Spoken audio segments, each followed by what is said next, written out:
4 new Google Pixel phones are on their way, so here's what you need to know about them. Google announced the Pixel 9, the Pixel 9 Pro, the Pixel 9 Pro XL, and the Pixel 9 Pro Fold. Although they are a mouthful to say, they seem to be a handful of features and fun. So let's kick off with the hardware announcements and then we'll dive into software. It comes in 4 colors with your standard obsidian and porcelain, as well as the new colors wintergreen and peony. I personally think these colors are really fun and super vibrant, which is the kind of feel that Google go for. I really do like that, but these colors are next level. It has a 6.3-inch display and the most amazing chassis that has been on a Pixel, at least in my opinion, but we'll talk about that soon. So the price kicks off for $7.99 USD. For my Aussies, it is $13.49 AUD, which is for the 128GB model. It's a lot of money, especially compared to the iPhone 15 128GB.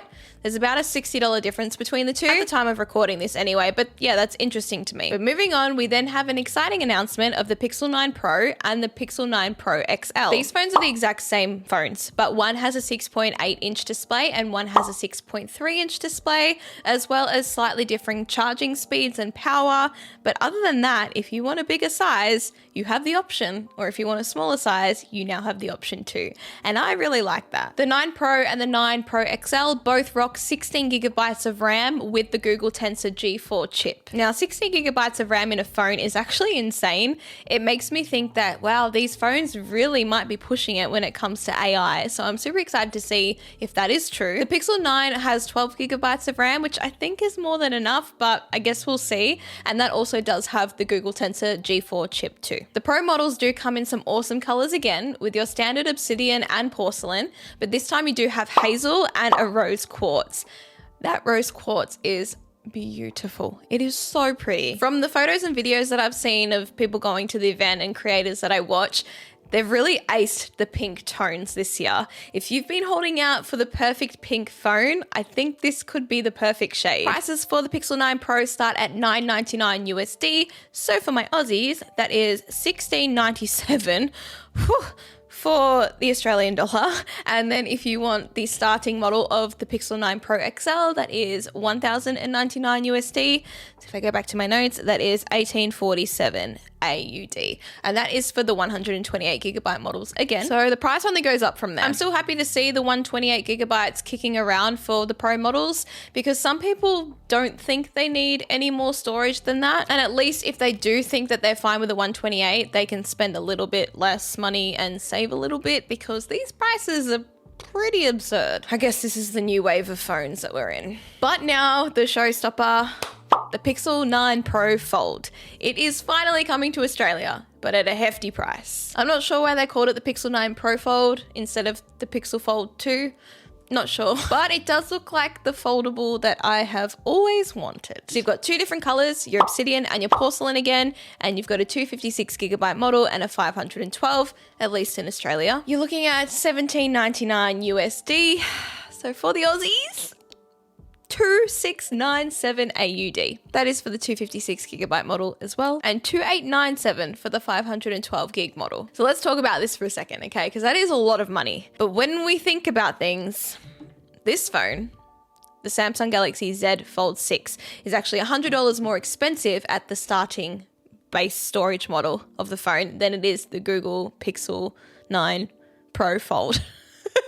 Oh my God, that doesn't roll off the tongue well. I love the Z Fold phones, you guys know that, but I really do think that this Pixel Fold could be the perfect screen ratio, purely because it is not as thin and it's not as tall. From what they've said, it seems like when the phone is closed, that front display is the same size as the Pixel 9 Pro, which I think is a pretty good size. 6.3 inches, that's pretty good. I think that fits really comfortably in my hand. Especially like I've got the iPhone 15 Pro as well. I use 2 phones and I didn't want a Pro Max. I wanted the smaller one. So for me, I think it really could be the perfect foldable, especially when it does open. It opens to 8 inches and I've been contemplating whether I want an iPad mini just for a smaller tablet. So it really could be the perfect 2-in-1 phone. Obviously, I can't say that for certain because I haven't used it, but it really does feel like it could be more comfortable for my small hands. If you do have small hands, this is fine to use single-handed. Well, sometimes I still have to reach over, but it just, I don't know, it doesn't feel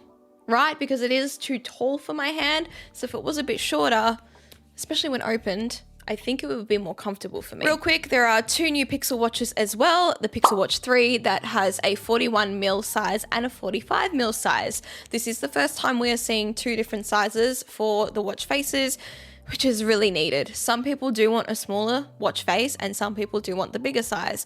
So it finally is here, which is great. I'm not going to talk too much about them though, because the phones for me are more important than the watches. Aside from the watches, they did also announce Pixel Buds. I'm not going to talk about it because over here we are hashtag Team JBL. So that's the overview of the 4 new model phones, and they are very on brand for Pixel, especially with the camera bar on the back of them. I think that really looks fantastic. I don't know. I'm a big fan of that camera bar, but where it shines the most for me, it's those polished metal sharp squared edges. I love a phone that is squared off, and Pixel have done it as well. I think it is a really modern look that is timeless, if that makes sense. I feel like it suits all different phones, even the iPhones as well. Those squared edges, it never gets old. It suits every model phone, but is still really modern too. So I'm really happy to see the shape of these phones, and those colors are just so on point. They all have Super Actua displays, which will be the punchiest and brightest panels on the phones yet.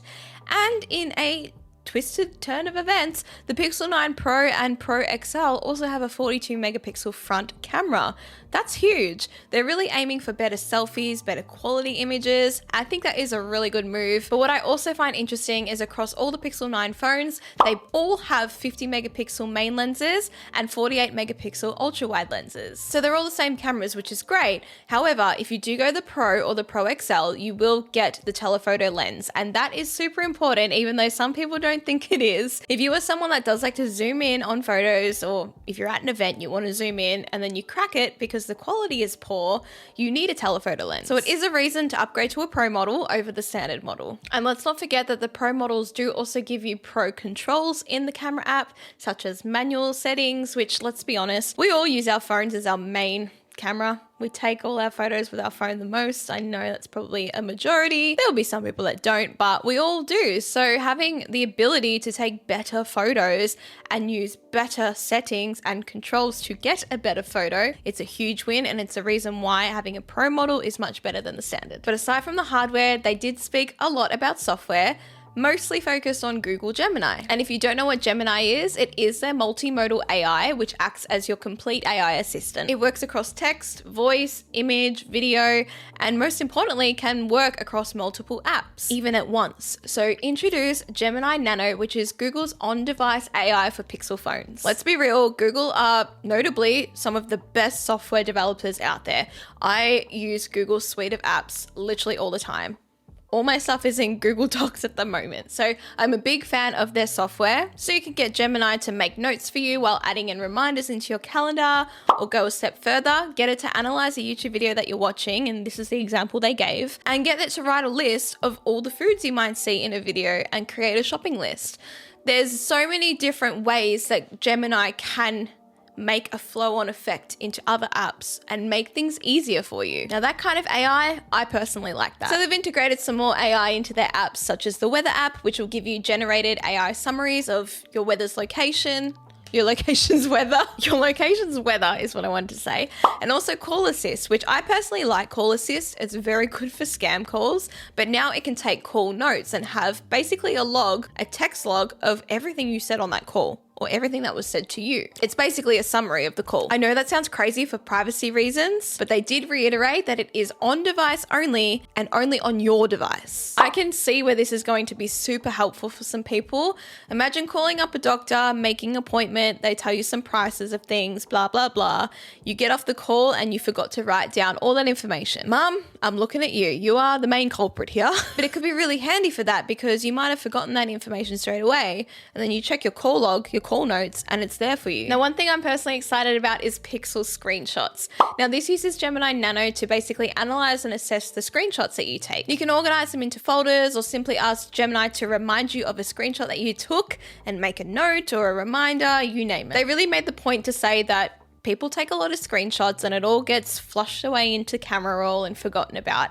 And look, it is really true. I know I am guilty of that. So if I can use Pixel screenshots to ask Gemini, what was that thing that I took or that thing that I saw, and it just comes up for me, that's going to be super helpful. And if I did take a screenshot from Google Chrome, in some cases, it'll actually link you directly back to where you screenshotted from. These are features that I genuinely wouldn't have thought about, but they really do make life easier. And that should be the whole point of AI. It should know us and know our habits, but not exploit us and leak our data. So on-device assistants like this that simplify the things we do, yeah, that's the future. But what they did steal the show with is AddMe, AddMe. This is a feature that basically allows you to take a group photo without having to have everyone in the same frame at the same time. The example I gave is like when you want to take a group photo and you need to give your phone to a random person that's like on the street, or you have to take an awkward selfie and cram in into the one tiny little angle. That's so true. I personally don't like giving my phone to strangers to take a photo, and I hate selfies, so I think this feature is very cool. How it works is it scans the photo area that you're in, then it takes 2 photos and merges them into the one shot that looks like everyone was in the shot together in the first place. I think this has a lot of potential as long as there's no warping or harsh lines of the cutouts.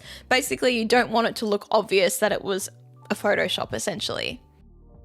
The issue with AI software announcements like this, it could work really well for some people and then also work poorly for others. So what I see in theory, I think is really cool. I really just want to test it out for myself. And I'd be interested to see if they roll any of these out with a software update to the Pixel 8 models, because I do have a Pixel 8 Pro. So I don't know if they will, as they have reiterated that these are all coming to the Pixel 9 and they all have on-device AI. But if we do get lucky with seeing any of these in software updates to the Pixel 8 Pro, I do have it, like I said, so we can check it out. Or Google, if you are watching this, I would love to have something, please. But nonetheless, this is all important information that you need to know from the Google event that happened overnight for us Australians. I was fast asleep, so I watched it today. But I would be really keen to know your thoughts in the comments below of what you thought from this Google Keynote, from this presentation, about the Pixel 9 phones and any of the new products and software that has been announced. So don't forget to subscribe, and I'll see you in the next video.